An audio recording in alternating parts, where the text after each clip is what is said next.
Hi, Bree. Hello, Sammy. Good to see you again. You too. You too. Yes. 3 times this week in meetings, and I feel like I'm winning when that happens. So fun. So, Bree, you started out as a client, and you were actually in our first batch of girls that we ever worked with when we turned to group coaching. Yes. And I remember whenever I was doing the enrollment calls back in the day, I was the only one doing the calls. I remember that I got to have your first call with you and address some of the things that you were struggling with. And you were so freaking hungry for growth. I remember that. And you were like so afraid of saying yes and leaning in, Yeah. but you did. And you went through our program. And now you've been working with us for what, the last year? Yeah. Year and a half. Yeah. Year and a half. Yeah. Oh Yep. my gosh. Because you were part-time for a while. Yes. Yes. So I would love to hear a little bit about what you're doing with us now before I ask you about some of your breakthrough journey. Yeah. I love it. Yeah. So right now I get to act as both an onboarding coach, helping women who are just starting off, just kind of get settled in the course, which is really, really fun because just like you mentioned, that hunger before I get to really feel that and just kind of share some of my journey and just help them kind of feel settled and how they want to navigate the course. So that's really fun. And then just operating as a support coach and providing that extra support inside the community as women work through the content at their own pace, which is so fun and has just, it's been so meaningful and just continued growth for me in my own life too. So it's just a powerful thing to be a part of. I love that. And for anyone who's watching, Brie is phenomenal at what she does. It's been so fun getting to just be a spectator of your process because you went from, I remember being so stuck in performance and perfectionism and being so hard on yourself.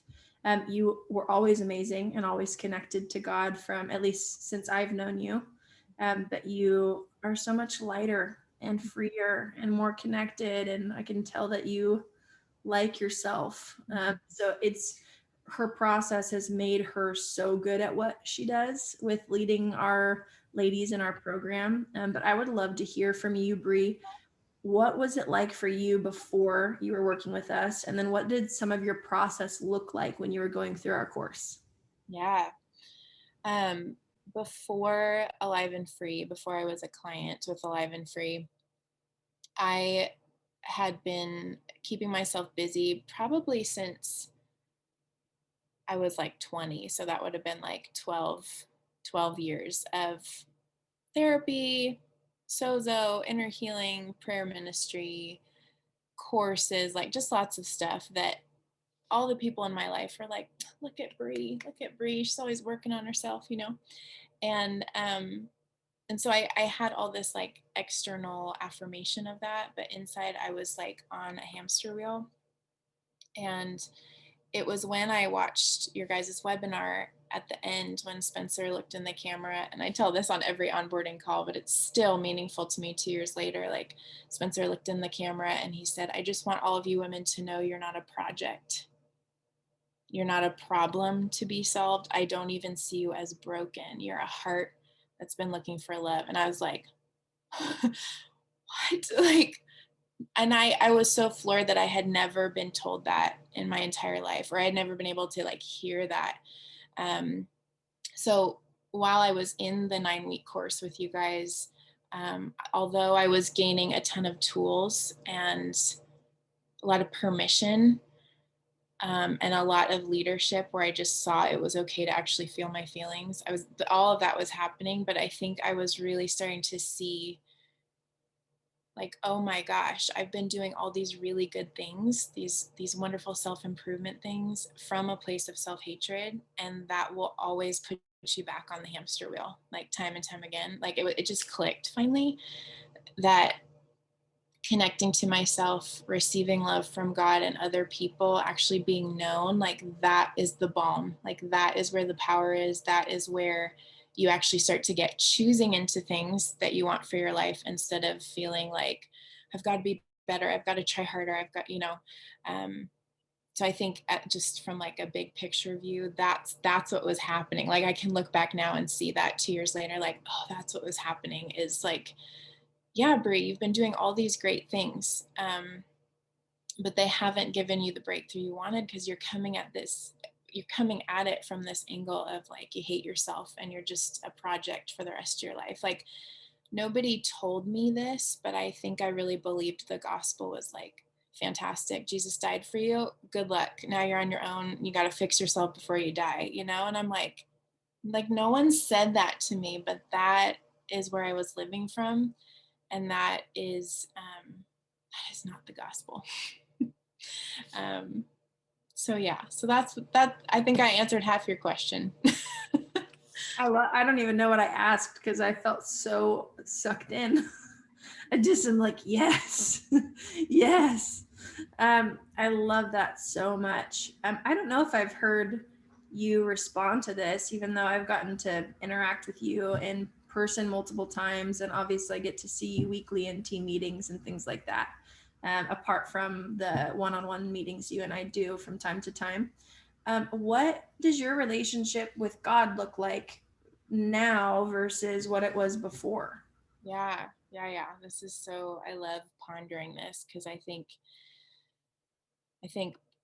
prior to 2 years ago, prior to when I did the course, there was so much anxiety in my relationship with God.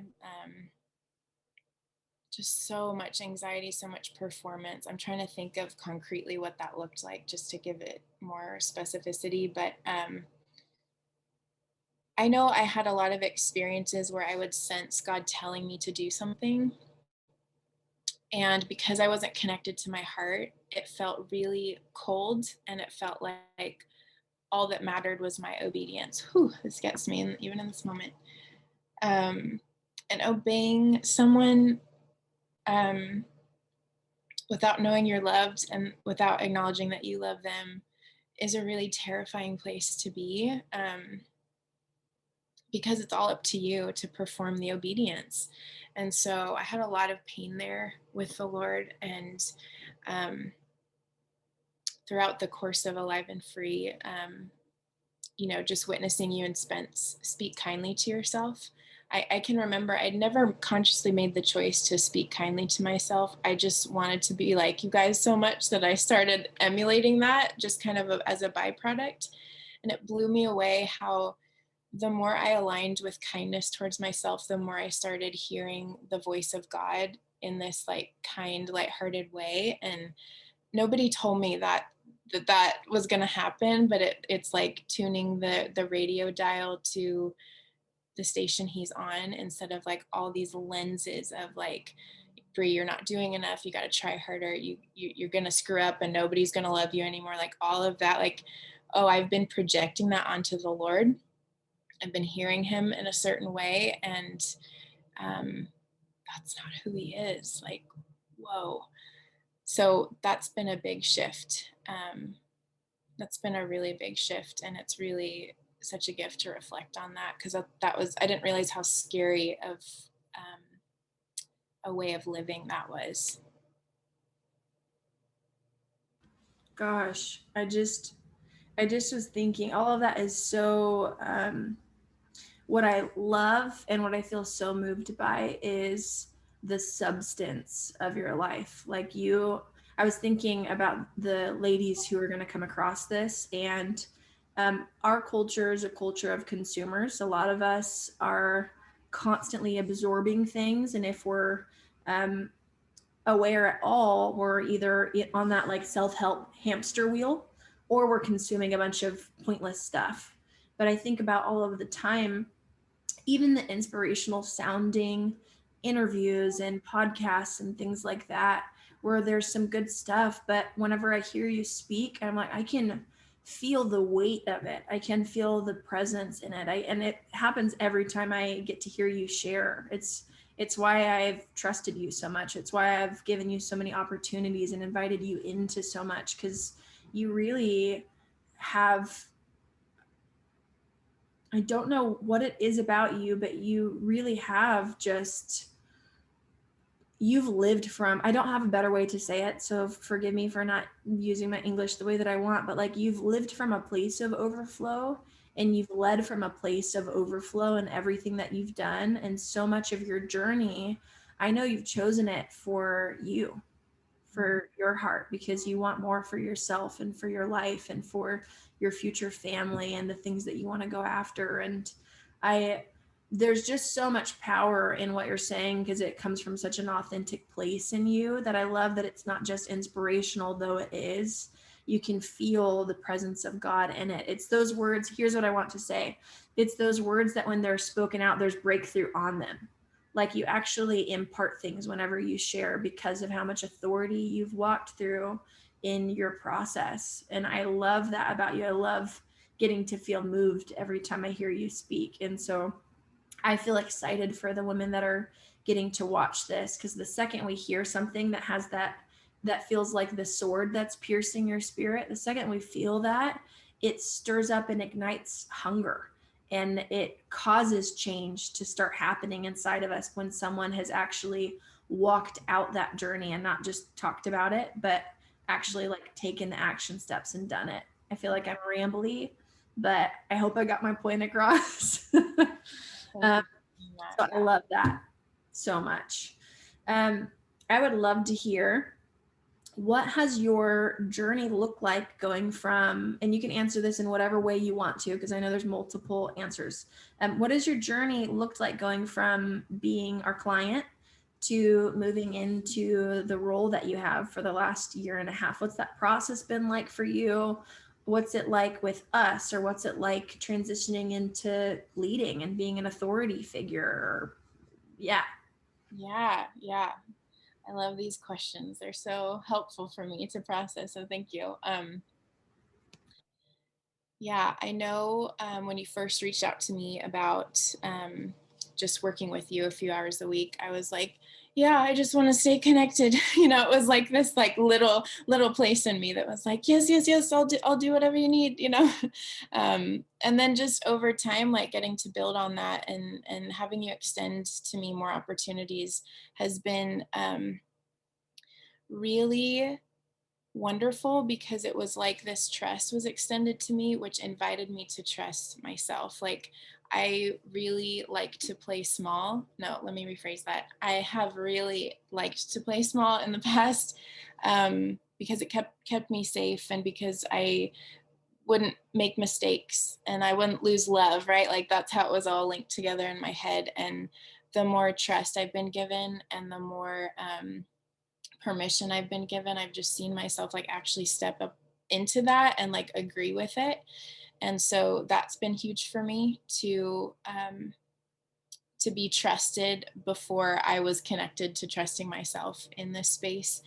Um, so that's been amazing. And I think another really helpful thing for me that I think about often is just how you've trained me to not be responsible for other people's breakthrough, that I actually am a participant in what God's already doing in someone's life. And so it's not so much about me sizing up whether I have what it takes or have the right thing to say or have the magic words, any of that.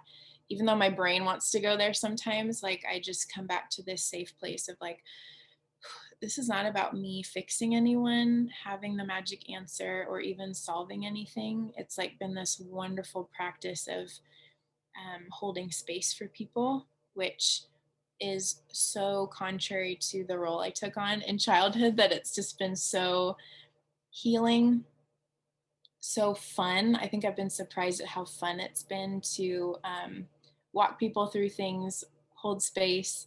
It just feels more and more like a sisterhood. Like I just want to high five these women all the time, because it's like, you guys are doing it, like you're showing up and doing it, and I get to play with you. And that's just I think those are some of the ways that I've seen myself kind of settle in to this role and be able to grow,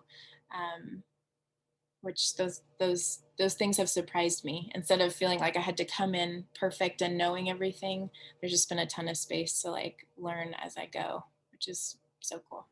I love that. It's so fun, like once you get to be in that space where you're getting to lead women, a lot of it, which you're like, we trust you. It's why you're doing what you're doing. And so there's a lot of elements of who you are and your foundation and what you've chosen into and your character and your integrity. Those things all need to be there. And then with that foundation being there, it's like, oh, now we get to just partner with God. What does it look like to give love? What Yeah. does it look like to be a source of love and kindness and encouragement in different moments? And obviously, coaching is so much more than that. And we put on different hats in different moments, and we lead people however it is that they're needing it. But I love that you're flowing in that, where you're like, I get to show up and be just a source of love and make space, and I get to trust the Holy Spirit to do what needs to be done, because transformation is not up to me, it's up to Him. I just get to make space and room for Him. And you've done that so, so well. And I love that about you and the way that you lead. Um, I think I just have one more question. I would love to hear, what's your favorite part about your job and what you're doing now? Yeah. Yeah. That's so good. Okay, just give me a second here. um, I have to say, I have to go back to kind of piggyback off what I was just saying. Like, my favorite thing is when I'm walking a woman through something, maybe it's an encounter or just connecting with her heart. And like, I literally watch the woman like take over and just start to kind of lead herself and interact with God. And I'm just like sitting back and like, my gosh, here you go. Like, that is so fun. Um, because I think that, yeah, it just removes all pressure, all performance for both parties, for anyone who's witnessing it in the group. And it's like everybody gets to taste that breakthrough. Everybody gets to participate, and like, if that's true for her, that's probably available to me. And I just am like, oh man, this is the beauty and the ease, I think, of like what God probably intended in community. I'm sure He intended many things that I don't quite see yet, but just like that we would all be in connection with ourselves and all be overflowing Him. And like, oh, I'm good, oh, you're good, oh, he's good, and we're just kind of like losing our minds about that, like that just feels really right. So yeah. Such a good response. I love that so much. And I love that community of, or the concept of the group coaching because of that, because everyone gets to get breakthrough and momentum off of each other and be inspired. And if someone's feeling hopeless, there's something that they can come across from a woman in the community where they're like reminded that there is hope and that there is access to connection with themselves or with God or their husband or SO or whatever it is. And I love that we get to feed off of each other and all of that. It's just such a beautiful part of the journey, and also such a beautiful part and reminder in humanity, because I think that the core thing that people struggle with is loneliness and aloneness. I think it's something that everyone carries, even if we're like, no, I don't think I'm lonely. I mean, I was coaching a girl last night in our coaching call, and we I got to the root of some of the things that she was struggling with, and afterwards I was just checking in with her, like, is that sounding right to you? Does that make sense? Does that resonate? And she was like, I never realized that my whole life I've felt so alone. She's like, she's like, I'll do check-ins sometimes. Like, what am I feeling? Why do I feel like this? Am I lonely? No, I've got an amazing family and good friends and da da da da da. And she's like, I never realized that I felt so alone and out of place my whole life. And so I love what we get to do, because it soothes and heals that pain of I'm alone, because you have this constant reminder that I'm not actually alone. There's people around me that I can lean on. There's people that I can reach for. There's people that are walking through similar things as me, and I'm not the only one struggling with this. And so I love that. And I love you. Do you have any last thoughts or anything else that you want to share? Hmm. I'm just so grateful to be a part. It's an amazing experience to um, get to work and to have your work and your personal growth kind of coincide, and to just be in a community and a team of people who all value that, that's amazing. I'm so grateful. I love that. Well, we're so grateful for just your loyalty. We've loved getting to work with you. You are the freaking best. I've got me and Spence have such a soft spot for you. And I'm just so thankful for the woman that you are and for the way that you're leading our clients. And it's been such a fun process to get to just walk alongside you in the capacity that we have. And I love you. And thanks for your time. I love you too. Take care, Sammy. All right. Bye, girl. Bye. Oh, I have to edit this in part out. Maybe not. I'm going to leave it. I couldn't find the stop recording button. Thanks for watching our video. If you liked that video, then you're really going to like our free workshop. Yeah, we spontaneously plan these videos. We share good stuff right at the moment, but if you want training that really took us time to go in depth with, things that we've walked our thousands of clients through with step-by-step process and help, check out that free training. And if you've already seen it, then stay towards the end, because there's an opportunity for you to connect with our team and, possibly see if there's more help that we can give you. So do that right now. Do it now. Do it right now.